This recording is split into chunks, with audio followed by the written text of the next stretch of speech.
بەناوی خوای بەخشندەی میهرەبان بینەرانی بەڕێز و خۆشەویستی کەناڵی ئاسمانی پەیام لە هەر کوێیەگەن سڵاوی خوای گەورەتان لێبێ و ئەم کاتە و هەموو کاتێکتان باش. خۆشحاڵ و بەختەوەرم لە ئەڵقەی ئەمڕۆی بەرنامەی باس و خواز بە دیداری ئێوەی بەڕێز و خۆشەویست دەگەمەوە. وەستانەوە بەڕووی جەوروستەمدا تەوەری ئەمڕۆی بەرنامەی باس و خواز دەبێ. پیاوێک گوتی ئەی پێغەمبەری خوا صلی الله علیه وسلم، ئەگەر پیاوێک دەستدرێژی کردە سەرم و ویستی ماڵەکەم داگیر بکە، ئەوە من چی بکەم؟ پێغەمبەریش صلی الله علیه وسلم فەرمووی بەرەو ڕووی بوەستە، واتە بەرگری لە خۆت بکە و دژی زوڵم و ستەمەکەی بوەستەوە. پیاوەکە گوتی ئەدی ئەگەر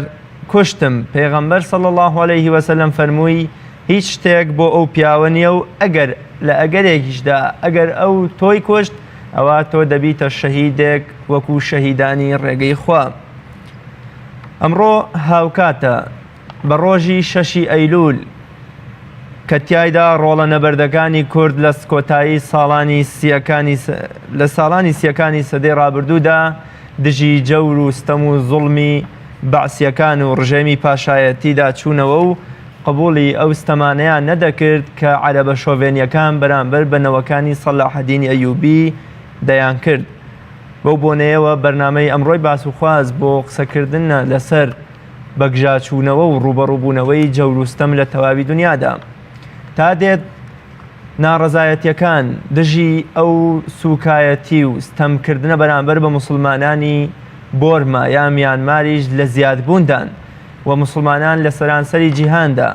بە هەستێکی جوانەوە بە دڵودەرونێکی پاکەوە خەمی خۆیان دەخەنە پاڵ خەمی برا مسلمانەکانیان لە وڵاتە و بە هەموو شێوەیەک دژی ئەو جەور و ستەمە دەوەستنەوە کە لەلایەن بوزیە خوانە ناساکانەوە بەرامبەر بە مسلمانان و پیر و ئافرەت و منداڵەکان دەکرێت. بەداخەوە لە ئەمڕۆی ژیانی مرۆڤایەتیدا ژیانی مرۆڤایەتی یان دنیای مرۆڤایەتی بۆتە جەنگەڵێک کە تێیدا بەردەوام ستەمکار و تاغوتەکان و ئاغاکان لە گەشەکردن و زۆربووندان و کەوتونەتە گیانی مرۆڤە لاواز و ستەم لێکراوەکان و بە ئەنواعی شێوە یا جۆرەها سزایان بەسەردا تاقی دەکەنەوە و مرۆڤەکان دەچەوسێننەوە. بۆ گرنگیدانی زیاتر بە ئەو باسەی کە پێی دەگوترێ ڕوبەڕووبوونەوە دژی جەور و ستەم و زوڵمی ستەمکاران، بەرنامەی ئەمڕۆی باس و خواسیش هەر بۆ ئەو مەبەستە تەرخان کراوە. میوانداری زۆر بەڕێز مامۆستا ئیبراهیم کەرکووکی زانای ئاینیم کردووە کە لە ستۆدیۆکانمان لە شاری هەولێر میوانی ئەمڕۆی بەرنامەی باس و خواز دەبێ. مامۆستا گیان سڵاوی خوای گەورەتان لێبێ و لە خۆشی و شادی دابن هەمیشە. سڵاوی خوای پەروەردیگار لە بەڕێستان و لە هەموو موسڵمانانی جیهان بێت. مامۆستا سەرەتا پێم خۆشە باسێک لە زوڵم و ستەم بکەین. زوڵم و ستەم چییە و چ شتێک دەگرێتەوە؟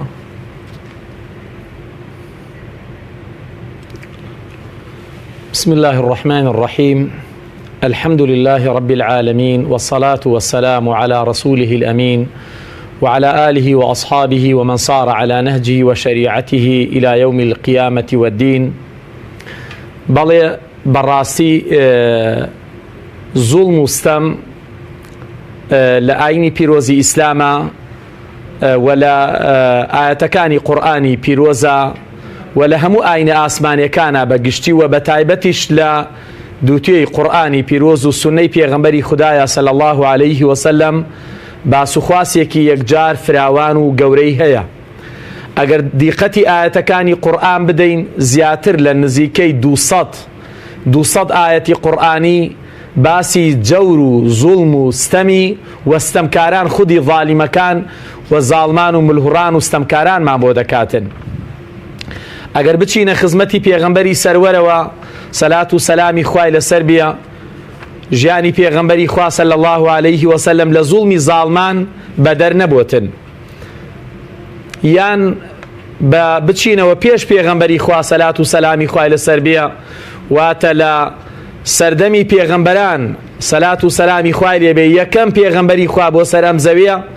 کە یەکەم ڕەسوولمان پێغەمبەر نوحە سەلات و سەلامی خوای لەسەر بێ، هەتا دەگاتە کۆتا پێغەمبەر ئەوان بەناو دەریایەک لە زوڵم و ستەمی زاڵمان و فیرعەونەکان و تاغوت و ملهوڕەکاندا تێپەڕیون. پێغەمبەرێکی وەکو نوح سەلات و سەلامی خوای لەسەر بێ لە ڕوبەڕووبوونەوەی جەور و زوڵم و ستەمە، پێغەمبەرێکی گەورەی وەکو سەییدونا ئیبراهیم سەلات و سەلامی خوای لەسەر بێ لەگەڵ پاشا دەسەڵاتدارەکان و ستەمکارەکانی ناوچەکەیە ڕوبەڕوویان بۆتەوە و لە دژیان وەستاوەتەوە لە ئەنجامدا هەروەکو ئەمڕۆی مسڵمانانی هەرێمی ئاڕاکانی داگیرکراوی دەست بە سەراگیراو کە بەس زوڵم و ستەمێکی گەورەی و قڕکردنیەکی چینایەتیە خراوەتە سەر دەوڵەتێکی کافری بوذایی، دەبینین ئەو کاتە ئاگر لە لاشەی پێغەمبەرێکی خوددا بەردەدرێ بگرە دەخرێتە ناو مەنجەنیقێکی گەورەوە و ئاگرێکی زۆر گەورەی بۆ هەڵدەکرێتن. دەی ئەمە زوڵمی ستەمکاران لە ئاگر تێبەردان لە لاشەی پێغەمبەرانیش سەلات و سەلامی خوای لەسەر بێ ئەوان سڵیان نەکردووەتەوە، نەکردووەتەوە ئەگەر پێغەمبەرێکی وەکو پێغەمبەر ئیبراهیم کە هەموو تەمەنی خۆی لە دەعوە و بانگەوازی لە بۆ ئەوەی هەر وەکو ئێستەی بوذیەکان کە کەسانێک لە دار و بەرپەرستی و مانگ و ڕۆژپەرستیەوە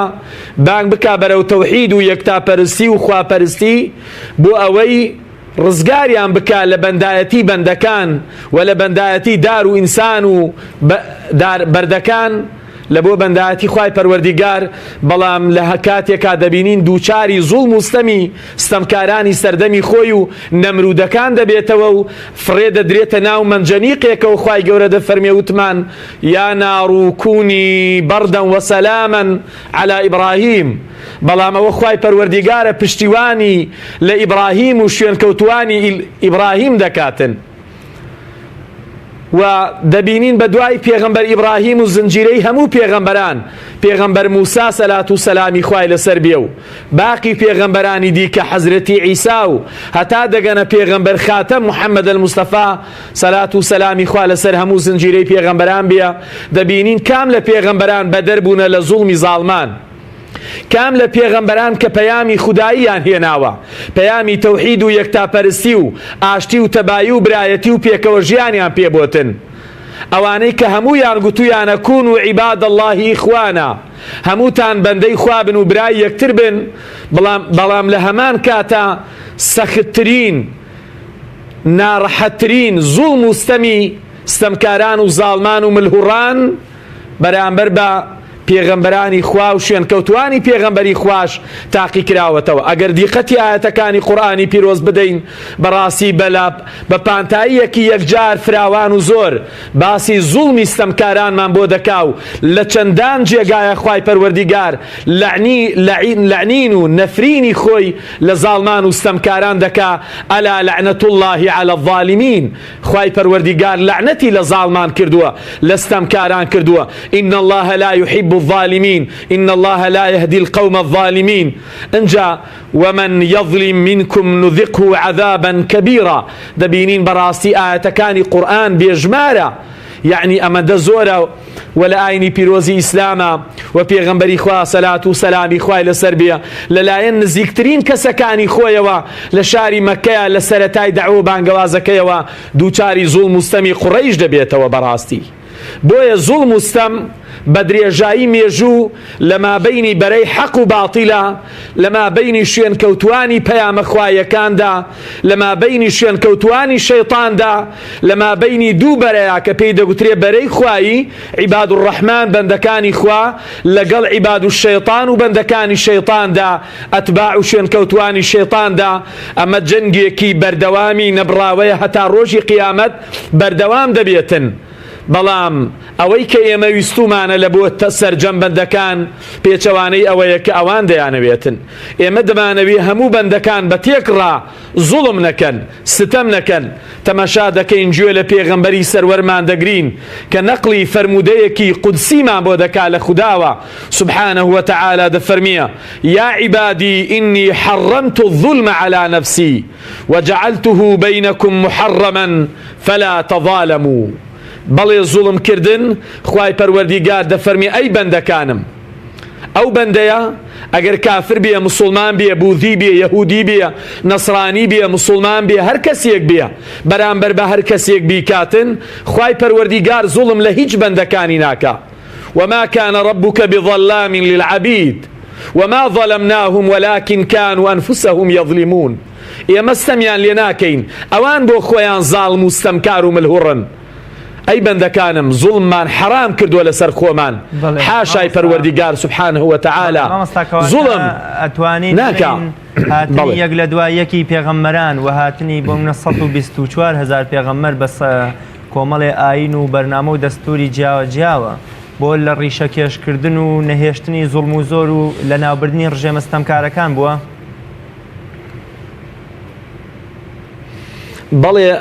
بەڵێ بە تەکید یەکێک لە پەیامی پێغەمبەرانی خوا و یەکێک لە موهیمەی پێغەمبەران یەکێک لە وەزیفە و کاری پێغەمبەران لەسەر ڕووی زەویدا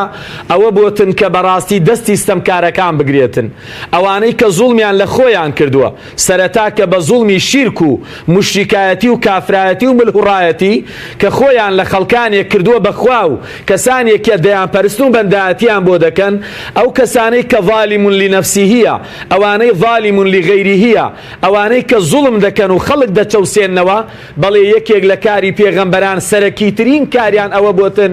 کە خوای پەروەردیگار دەفەرمێ وەلەقەد بەعەثنا فی كل ئومەة رەسوولا ئەن اعبدوا الله واجتنبوا الطاغوت بەڵێ دوورکەوتنەوە لە تاغوتان و ملهوڕان بۆ ئەوەی کە جارێکی دیکە کۆمەلگا لە زوڵم و ستەمی چەوسانەوەی دیکتاتۆرەکان ڕزگار بێتن لە بۆ ئەوەی کە ئینسانەکان وەکو ڕیبعی کاتێک دەچێتە بەردەمی یەکێک لە قائیدەکانی فارسەوە پێی دەڵێ لقد ابتعثنا الله لأن نخرج العباد من عبادة العباد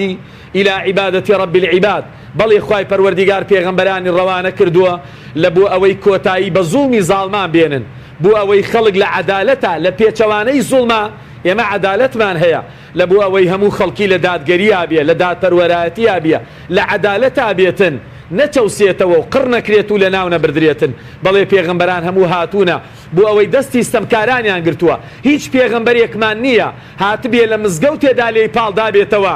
لە جێگایەکی عیبادەت و پەرستدا پەرستشە لێی دانیشت بێ خەریکی ذیکر و عیبادەت و بەندایەتی خوای گەورە بوو بێ لەولاشەوە دیکتاتۆرەکان و تاغوتەکان و ستەمکاران و قاڕون و فرعون و هامان و نەمرودەکان بە کەیفی خۆیان کەوتێتە ژیانی خەڵکی و گیانی خەڵکیەوە ئەو کاتە شکەنجە و ئازار و تەعزیبیان لەسەر خەڵکی تاقی کردبێتەوە و پێغەمبەرانی خوای پەروەردیگاریش لاقەیان نەکردبێت و حەقیان نەبوو بێ بەسەریانەوە و لە دژیان نەوەستا بێتەوە بەڵکو بە پەیامی ئونسوڕ ئەخاکە ظالما أو مظلوما ئەم پەیامە گەورەی هێنا پێغەمبەری خوا بۆمان بۆ ئومەتی ئیسلام بۆ موسڵمانان ئەفەرمێ دەستی براکەت بگرە یارمەتی بدە بۆچی کاتێ مرۆڤەکان لە سەرەتاوە خوای گەورە بە یەکسانی دروستی کردوون و بە یەکسانی بە یەک شێواز دێنە سەر زەوی هیچ کامیان و کۆڵێ فەزڵیان بەسەر ئەوی دیکەدا نییە بۆچی ئەم ژینگەیە وا دەخوازێ کە ستەمکار و ستەملێکرا و دروزە بێ ئەم بۆ منە ئەم جیاوازی و چینایەتیە لە نێوان دوو دەستە لە مرۆڤەکاندا دروست دەبن کۆمەڵێکیان دەبنە ئاغا و ستەمکار و کۆمەڵێکی دیکە ناچار دەکەن یا چەپڵەیان بۆ لێ بدەن یان بچنە سەنگەری دژیانەوە و دژیان بوەستنەوە و ئەمانیش بە هەموو جۆرە ستەمیان لێ بکەن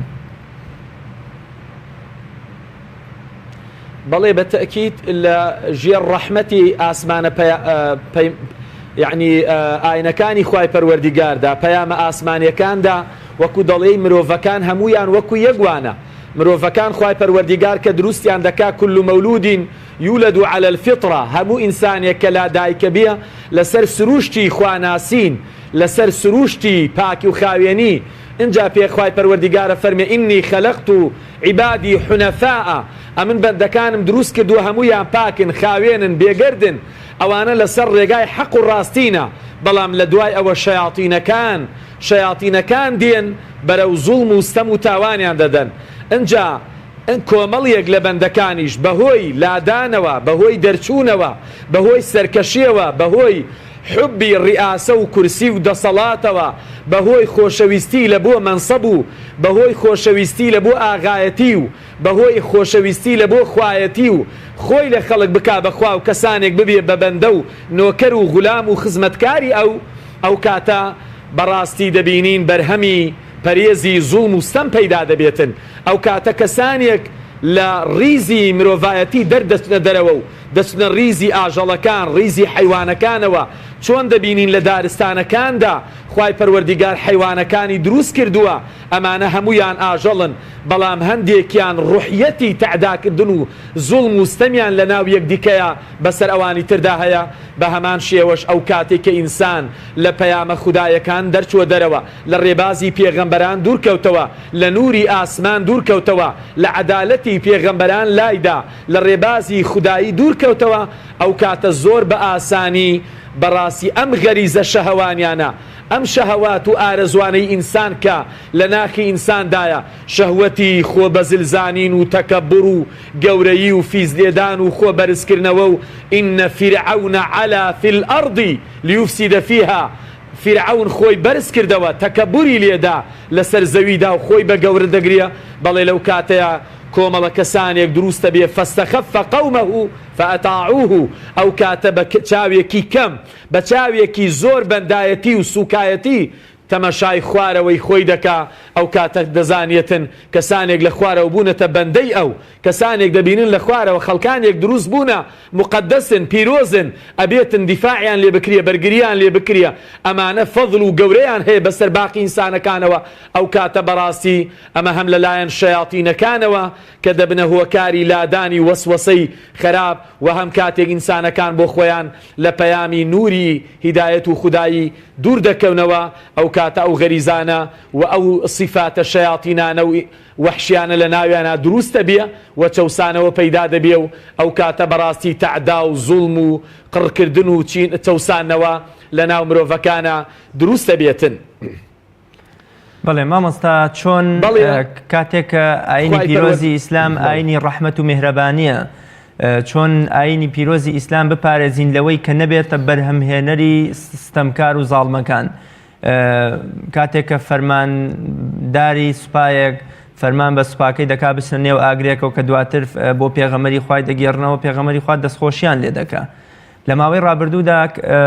هەموو ستەمکارەکانی ڕۆژهەڵاتی ناوەڕاست نزیکترینیان سەدام حوسێن لە ئێمەوە بە ناوی ئاینەوە فتوای داوە ناوی کەتیبەکانی بە ناوی کەتیبەکانی ئیسلامە و ناوە و لە نزیکتریشدا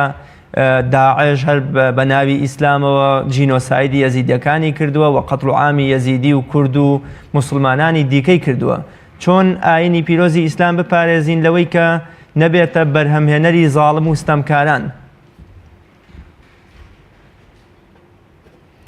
بەڵێ بە تەکید ئێمەی موسڵمان دەبێتن وەکو باست کرد ڕووە جوانەکەی ئیسلام ڕووە گەشەکەی ئیسلام ڕووە شارستانیەتە زیێڕینەکەی العەصر الذەهەبی للئیسلام ئەبێ ئەو ڕووە جوانەی مێژوو پێشانی موسڵمانان دەین و باسی کەین لە بۆ موسڵمانان چۆن ئومەتی ئیسلام بە درێژایی 1400 دانە ساڵ 300 دانە ساڵ زیاتر توانیوێتی لە ئەم زەوێدا لە مەشریقەوە لە بۆ مەغریبی ئەم زەویە و حکم بکاتن لەگەڵ ئاوێتەبوون لەگەڵ هەموو ئاینەکاندا لەگەڵ هەموو کەمە نەتەوایەتیەکان و کەمە ئاینەکاندا ژیاوە لە کاتێکا بەبێ ئەوەی زوڵمی کردبێ بەبێ ئەوەی چەوسانەوەی کردبێ بەبێ ئەوەی گەلێکی قڕ کردبێ بە ناو ئیسلامەوە ئێمە بە درێژایی مێژومان نیمانە ئەو کەسانەی بە ناوی ئیسلام بە ناوی موسڵمان لە ژێر ئاڵای ئیسلامدا لە ژێر کەتیبەکانی قاقاع و فڵان و ئەمانەدا کە هاتوونە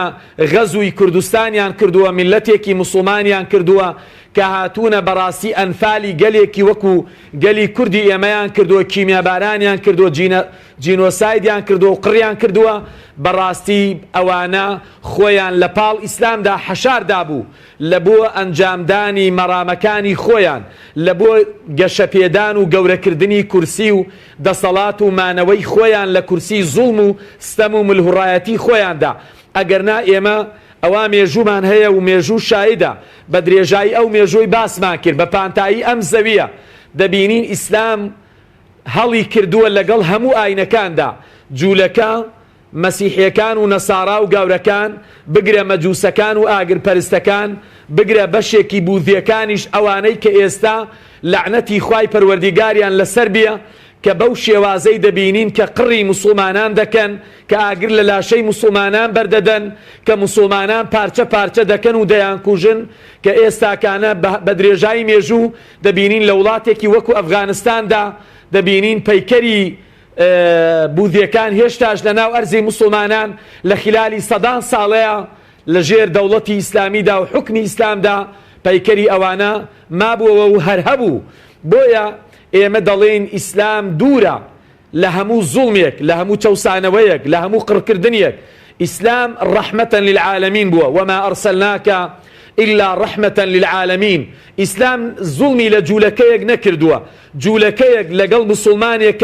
لدادقاي مسلمانان دا زورجا قاضي مسلمانان حق ما في بجولكيك داوا لدجي كسيكي وكو علي كري أبو طالبا انجا قاضي مسلمانان انجا مسلمانان زورجا لو ولاتي سوريا دا لو شاميا زياتر لپنجا دان سال نەساڕاکان واتە گاورەکان و مسلمانان لە ناو مزگەوتێکا کە دابش کراوە لە مابەینیاندا لای ڕۆژهەڵاتی کەوتۆتە لای مسلمانان و ڕۆژ ئاوای بەر مەسیحیەکان کەوتووە ئەوان لە دەرگایەکەوە ئەوانیش لە دەرگایەکەوە چوونەتە ژوورەوە زیاتر لە 50 دانە ساڵ مسلمان و مەسیحی لە ناو یەک مزگەوتێکی بەشکراودا دابەشکراودا وەکو ئیبن کەثیر لە مێژووی مسلماناندا هێناوێتی ژیاون پێکەوە توانیویانە هەڵیان کردووە بەبێ ئەوەی کەسێکیان بە شێوازێکی ناشیرن تەمەشای ئەوی تر بکە یاخود قسەیەکی ناشیرنی لە ڕوودا بکاتن. بەڵێ مامۆستا هەموو مرۆڤایەتی لە ئێستاە دابەشبوون بەسەر کۆمەڵێ ئاین و ئاینزایە وەکو قورئانی پیرۆزی ژەفێن وە زۆربەی زانایانە فەرموون هیچ کەسێک نییە بەبێ ئاین هەڵبکات تەنانەت ئەگەر هەوا و نەفەسی هەوا و ئارەزووی خۆشی بکاتە خوا و بیپەرستێ. هەموو ئەم ئاینانە تەنانەت سەرکردەکانی دنیاش کە بە دیموکراسی خواز و بە مافی مرۆڤ دۆست بەناوبانگن هەمویان بانگەشەی ئاشتی و ئارامی ئەکەن. بەڵام سەیرەکەی لە ئەم ڕۆیا دنیا وەکو جەنگەڵێک دێتە بەرچاومان. هەمیشە ستەم و ستەمکاری لە برە و لە گەشەکردندایە. هۆکاری ئەمە بۆ چیە گەڕێتەوە لە کاتێکە ئاینەکان هەموو شوێن کەوتوانیان هانەدەن بۆ ئاشتی و سەقامگیری و ئارامی. هۆکاری ئەمە بۆچی ئەگەڕێتەوە کە ڕۆژ بە ڕۆژ دنیا بەرە و ستەمکاری و بەرە و جەور و ستەم و نەهامەتی و ناداتپەروەری هەنگاو دەهاوێ. بەڵێ بە تەکید من وا دەبینم ستەمکاران و زاڵمان و ملهوڕان کاتێک کە بینیوانە دەبینن و هەستیان کردووە بەڕاستی شوێنکەوتوانی پێغەمبەران و بەتایبەت شوێنکەوتوانی پێغەمبەری ئیسلام محەممەد المستەفا صلی الله عليه وسلم لە برەودانە و لە کاتێک ئەو کەسانەی دەیانەوێت جارێکی دیکە نوری خودایی و پەیامی خودایی و عەدالەت و دادپەروەری و خۆشەویستی و برایەتی و محیبەت و سەعادەت جارێکی دیکە بهێنەوە بە بەرگی مرۆڤایەتیە و بیخەنەوە سەر ڕووی زەوی لە کاتێکا کە دەبینن پەیامی خودایی ئەوان کە چاویان هەڵنایاتن لە هیچ شوێنێکە و لە هیچ جێگایەکدا بە مسلمانی ڕاستەقینە و بە کەسانێک بانگەشەی تەوحید و یەکتاپەرستی بکەن ئەو کەسانەی کە دەڵێن ئەجعل الآلهة إلها واحدا ئەوانەی کە دەیانەوێە ئەو هەموو زاڵم و ستەم و ستەمکاریە لە ناو بچێت و تەنها پاشایەکی دادپەروەر تەنها حکمێکی عادیلانە و عەدالەت هەبێتن ئەوان ئەوەیان ناوێ بەڕاستی. ئەوان نایەنەوێ کەسانێک کە بێتن پێیان بڵێتن پشتی چاوەکانتان برۆیە. ئەوان نایەنەوێ کەسانێک کە بێ لە بەردەمیاندا وشەی نەخێر بکاتن. هەر کاتێک ڕوبەڕووبوونەوەی زوڵم و ستەم و ستەمکاران کەسانێک پەیدا بوون بەرهەرستکاری ئەوان بکەن ئەوان بە تەکید لە بۆ مانەوەی کورسیەکانی خۆیان لە بۆ هێشتنەوەی دەسەڵات و زوڵم و ستەمی خۆیان لە بۆ مانەوەی وجود و بوونی خۆیان بەڕاستی ئەو کاتە پەنا دەبن لە بۆ ئەنواعی زوڵم و ستەم و ستەمکاری وەکو قوڕەیشیەکان کاتێک کە پێغەمبەری خوا قورئانی بۆ دەخوێندنەوە و قورئانی بەسەردا دەخوێندنەوە دەیانگوت لا تسمعوا لهذا القرآن والغوا فيه لعلكم تغلبون أو لعلكم تغلبون. یان دەبینین خوای پەروەردیگار دەفەرمی ئەوان دەیانگوت گوێڕامەگرن لەو قورئانە لەو پەیامە خوددایە گوێ لە محەممەد مەگرن بەڕاستی ئەگەر وا بکەن ئەو زاڵ دەبێ بەسەرتانە سەر دەکەوێ ئەوان ئێستاکانە نایانەوێ بەڕاستی کەسانێک پەیدا بن کەسانێک هەبێ کە باسی عەدالەت بکە کە باسی فەساد بکە باسی گەندەڵی بکە باسی چەوسانەوە بکە باسی قڕکردن بکە باسی لەناوبردنی ئومەتانێک بکە باسی زوڵم و ستەم و تاوانی ئەوان بکە نابێتن کەس بازەوەکە ئەگەر هەچ کاتێک لە هەر کۆمەلگایەکدا کەسانێک پەیدا بوون وەکو بیلال ئاسا کەسانێک پەیدا بوون وەکو عەمار و سەلمان و سوهەیبەکان لەبوو ئەوەی لە دژی زوڵم و ستەمی ستەمکاران بوەستنەوە ئەو کاتە بە تەئکید جارێکی دیکە ئومەیەکان جارێکی دیکە ئەو کاتە ئەبوو جەهلەکان زۆر بەبێ زەمیرانە زۆر بەبێ ویژدانانە زۆر بە نائینسانانە و نامرۆڤانە دەکەونە گیانی ئینسانەکانەوە و تەعزیب و ئەشکەنجە و ئازار و بەستانەوە و قڕکردنیان بە ئەنواع و هەموو جۆرێک لە جۆرەکانی سزا و ئەشکەنجە و ئازار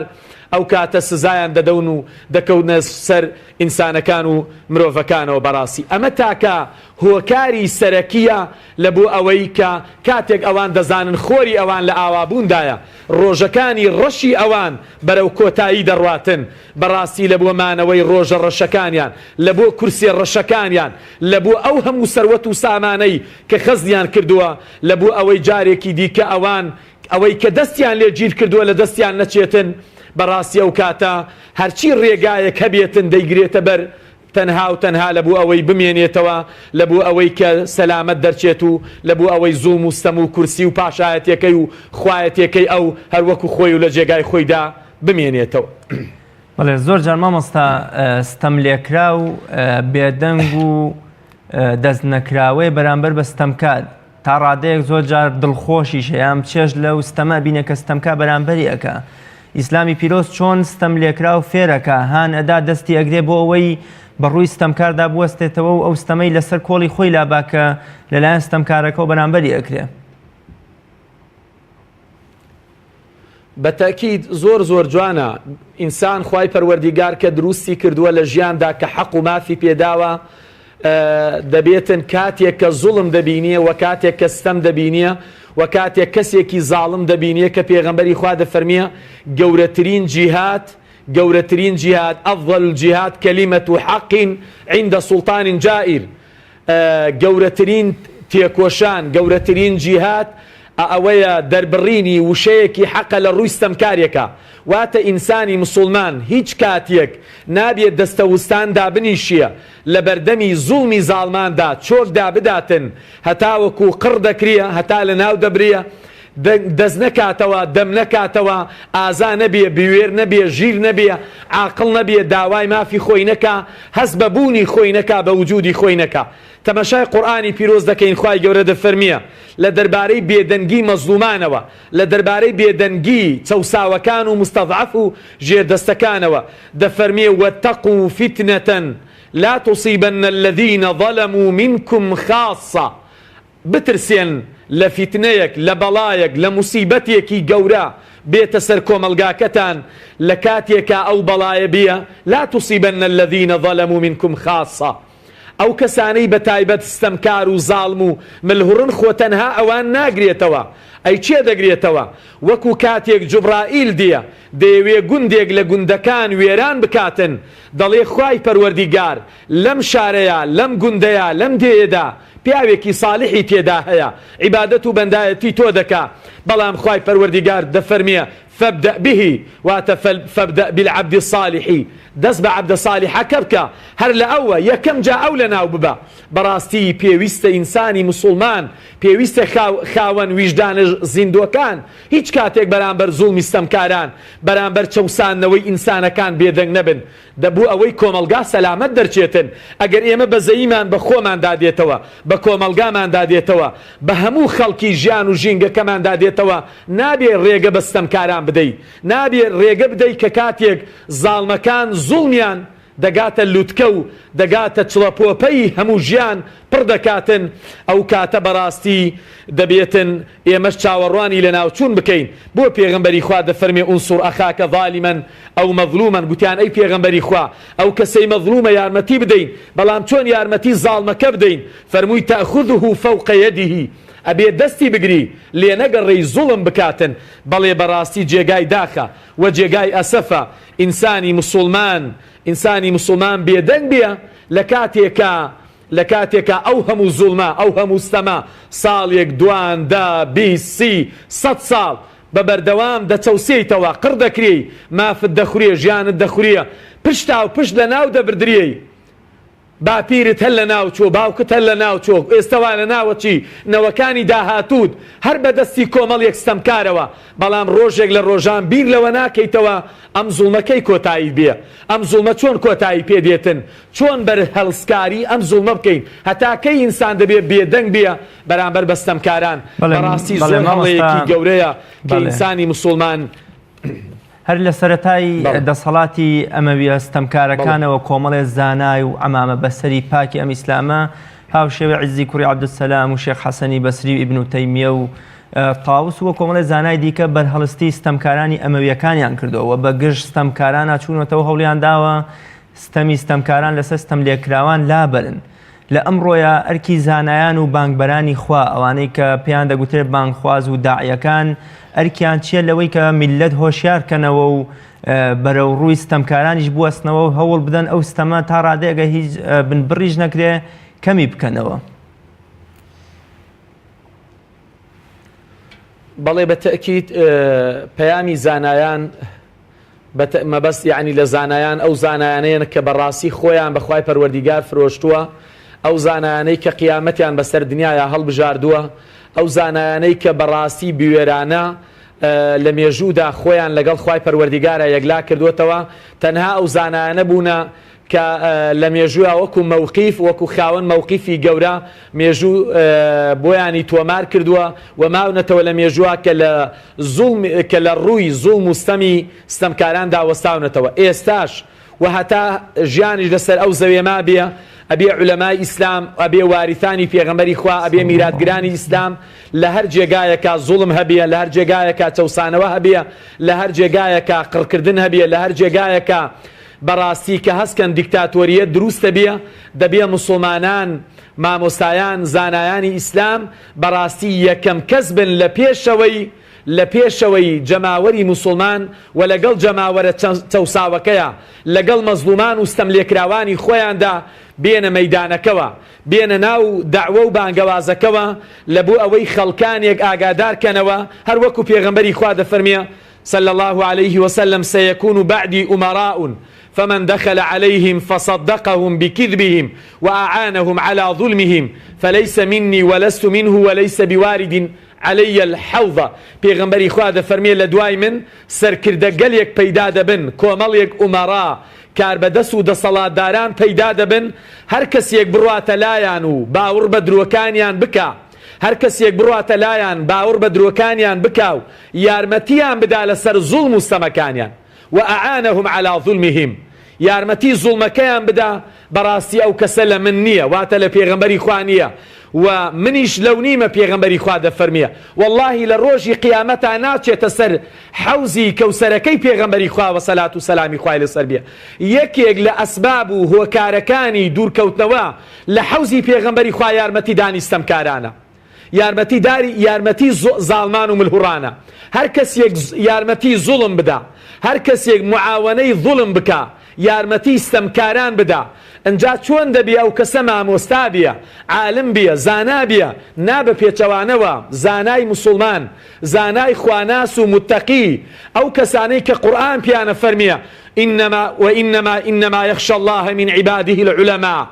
زانایانن کە لە خوای پەروەردیگار دەترسێن بەڕاستی ئەو عولەما چاونە ترسانە خۆیان کە بە خوای پەروەردیگار فرۆشتووە بەڕاستی ئەوان دەبێتن بە خەڵکی بڵێن و بەستەمکارەکانیش بڵێن ئەوە زوڵمە ئەوە چەوسانەوەیە ئەوە قڕکردنە ئەوە لە ناوبردنە ئەبێ ئەوان دەنگی زوڵاڵی حەق و عەدالەتی خودایی ئەوان بەڵاوکەنەوە بیگەێنن کە پێغەمبەری خوا دەفەرمێتن کاتێک سەیری دیکتاتۆر و ستەمکارەکانی ڕۆژهەڵاتی ناوەڕاست دەکەین وەکو بەشار ئەسەد کە لە کۆڕێکی قسەکردنا دەرەکەوێت سەدان مامۆستای ئاینی بە دەورەوەن یەکێکی وەکو حوسنی مبارەک وەکو جەمال عەبدولناسر وەکو سەدام حوسێن و زۆر لە تاغوتەکانی تریش هۆکار چییە ئەم بەناو مەلایەنە لەگەڵ ڕێزمان بۆ جەنابەت و مامۆستایانی عەمامە پاک کە دینەکەیان خستۆتە خزمەتی ئەو حاکمە ڕەزا قورس و ستەمکارانەوە کە هەر زۆر جار بە فتوای ئەمانیش گەلەکانی خۆیان قڕ دەکەن و ستەمیان بەرامبەرەکەن. بەڵێ بە تەئکید ئێمە لە درێژایی مێژوودا نەک ئەمڕۆ و نەک 100 ساڵ و 200 ساڵ بەر لە ئێستاکانە بگرێ بە چەندان ساڵ بەر لە ئێستا دەبینین ئێمە عولەما و سەڵاتینمان هەر هەبووە ئەو زانایانەی کە نەک لە بەردەستی کۆمەڵێک سەرکردەی ئەلمانی یان لە بەردەستی کۆمەڵێک ستەمکاری بەعسی لە بەردەستی کۆمەڵێک کەسی شۆڤینی قەومیدا نەک عولەما بەڵکو ئێمە دەبینین ئەو کەسانە بە عولەما و سوء بە زانای خراپ بە زانای دەسەڵاتدار بە زانای سوڵتا ناویان زەد کراوە لە مێژووە تۆمار کراوە کە هاتوونە لە بەر دەرگای خەلیفەی موسڵماناندا بەڕاستی بەشان و باڵی خەلیفەی موسڵمانانیاندا هەڵگوتووە ئەوە ئیشی زانا نییە ئەوە ئیشی عالم نییە ئەوە ئیشی عولەما نیە لەیسو بالعولەمائی بەڕاستی ئەوانە ئەو عالمانە نینە کە پێغەمبەری خوا دەفەرمێ ئین العولەماء وەرەثەة الأنبیاء إن العلماء ورثة الأنبياء وإن الأنبياء لم يورثوا دينارا ولا درهما أوانا ميرادگری ڕاستەقینەی پێغەمبەری خوا نینە ئەوانە بەڕاستی کۆمەڵێک خۆفرۆشن کۆمەڵێک بەڕاستی ماستاوچی کۆمەڵێک کەسن بەڕاستی ئەوانە خیانەتیان کردووە لا تەخونوا الله والرسول وتەخونوا ئەماناتیکم ئەوانە یەکەم کەس خیانەتیان لە خوا لە پێغەمبەری خوا لە موسڵمانان لە مینبەرەکەیان ئەنجا لە مێزەرەکەیان کردووە ئەوان گەورەترین خیانەتیان بەخوا و بە پێغەمبەر کردووە بۆیە نابێ ئینسانی موسڵمان ئێمە دەبینین لە خزمەتی پێغەمبەری خواشە چەندان کەسی عەمامە بەسەری وەکو عەبدوڵای کوڕی ئوبەیەی کوڕی سەلول هەیە دێنە مزگەوتی پێغەمبەری خواوە جومعە دەکەن و جەماعەت دەکەن و دادەنیشن و گوێ لە وتارەکانی ڕەسوڵ الله دەگرن بەڵام ئایا ئەوانە چی بۆ خۆیان دەکەن و وتوانیان ڕووی خۆیان لە لای پێغەمبەری خوا و بە مزگەوتی پێغەمبەری خوا سپی بکەنەوە ئەوانە بەڕاستی خەجاڵەتی مێژوون ڕوویەکی ڕەشیان هەیە لە قیامەتە ئەوانە ئەو کەسانەنە کە پێغەمبەری خوا دەفەرمێ یارمەتی ستەمکاران و زاڵمان دەدەن ئەوانە ئەیگوایە چی دەکەن کە خوای گەورە دەفەرمێ ولا تركنوا إلى الذين ظلموا فتمسكم النار أيما قرآن نبيما فرمية ميلي ستمكارانتان نبيا شالاوي جهنم دتان قريتو دتان سوتينيتن أي أجر ميلي دل أدنى يارمتي داننا كم ترين قسا كردن لبوز استمكاريك نا بلكو خوای پەروەردیگار دەفەرمێ نابێ لە دڵەکانی ئێوەدا مەیلی ستەمکاران هەبێتن خۆشویستن نا خۆشویستن گەورەیە نابێ مەیلی تێدا بێ کە ئەدنە المحیبەیە کەمترین خۆشەویستی نابێ لە دڵی هیچ موسڵمانێکە بەرامبەر بە ستەمکاران هەبێ پەنا بەخوای گەورە چ جای عالمێک بێ زانایەک بێ مێزە لەسەرێک بێ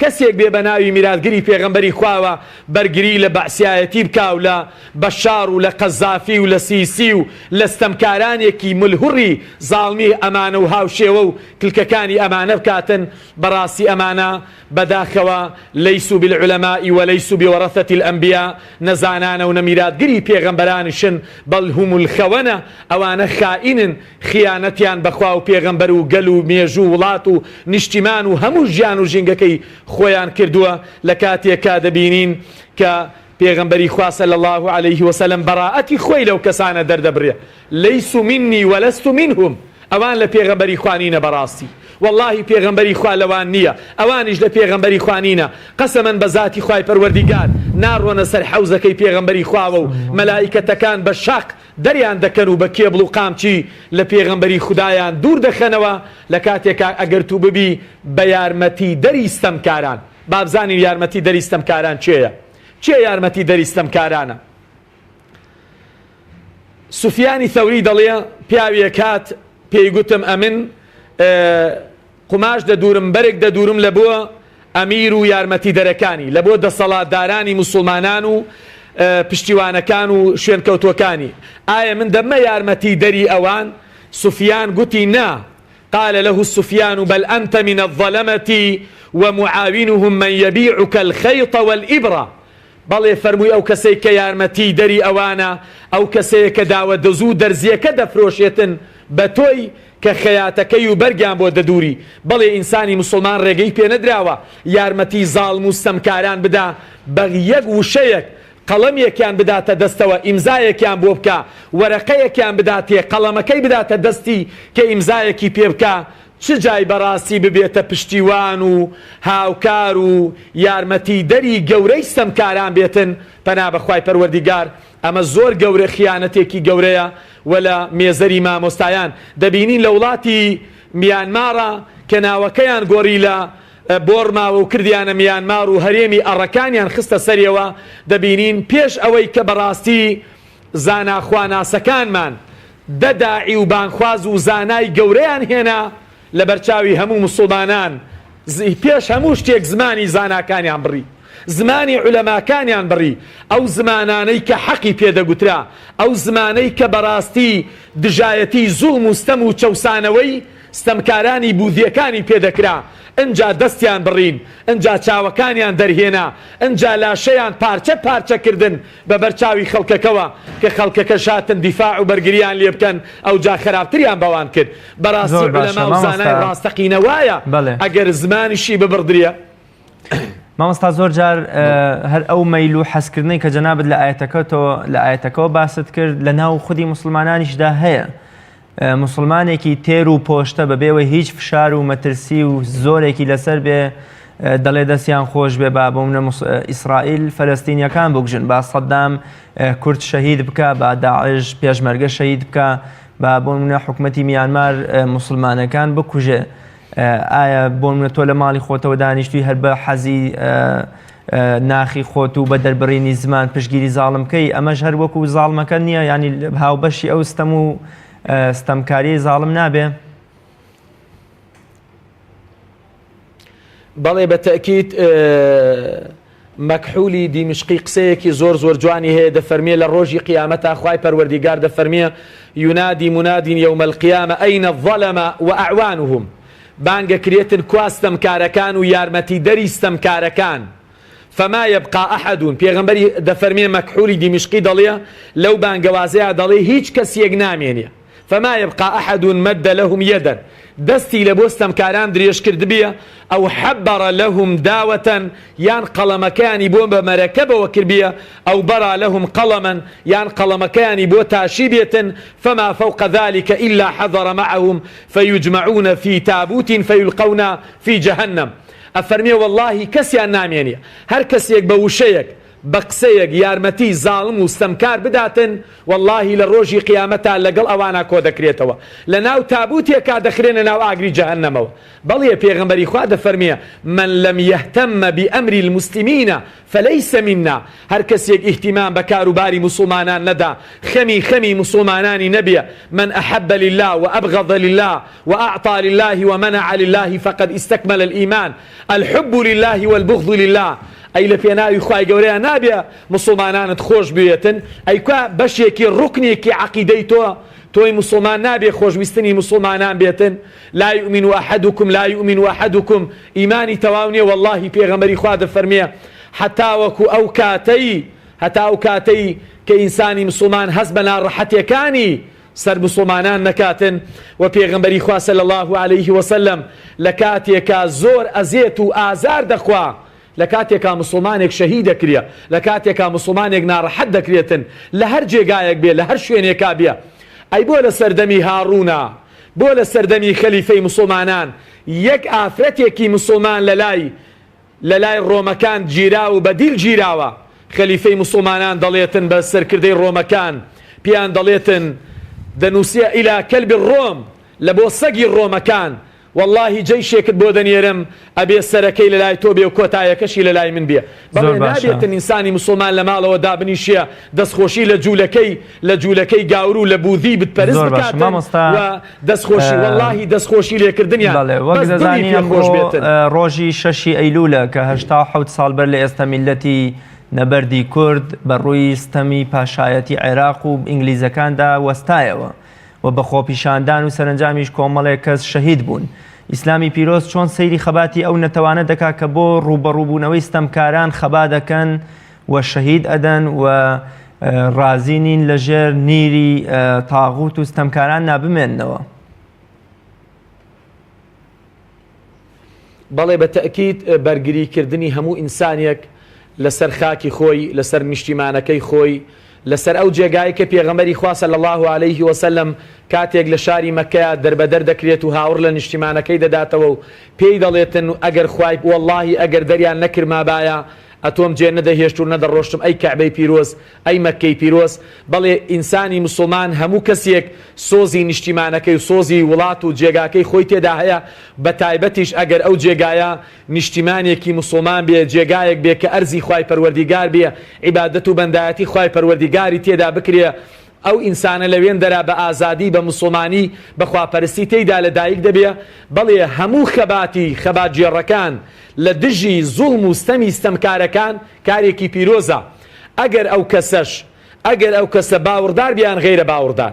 حتا جوولەکەیەک بێ حتا نەسارایەک بێ حتا کەسێ هەر کەسێک بێ مەهماکان مادام لە لای کەسێکەوە دەچەوسێندرێتەوە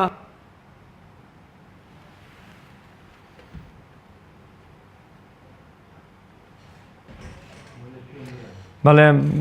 وا دیارە بەداخەوە کە لە کۆتایی بەرنامەکەدا لە گواستنەوەی دەنگی جەنابی مامۆستا ئیبراهیم کەرکووکی نەمانتوانی تەواوی بەرنامەکە یان گوێبیستی وەڵامەکانی جەنابی مامۆستا بین. زۆر سپاس بۆ بەڕێز مامۆستا ئیبراهیم کەرکووکی کە ئەمڕۆ لە ستۆدیۆکانمان لە شاری هەولێر میوانی بەرنامەی باس و خواز بوو. زۆر سپاس بۆ ئێوەی بەڕێز و خۆشەویستیش بینەرانی بەڕێز و ئازیز تا بە یەگەیشتنەوەیەکی تر بەخوای گەورە مێرەبانتان ئەسپێرین. ئیوادارین مرۆڤایەتی و میلەتەکەمان دوور بێت لە جەور و ستەم و زوڵم و زۆرداری.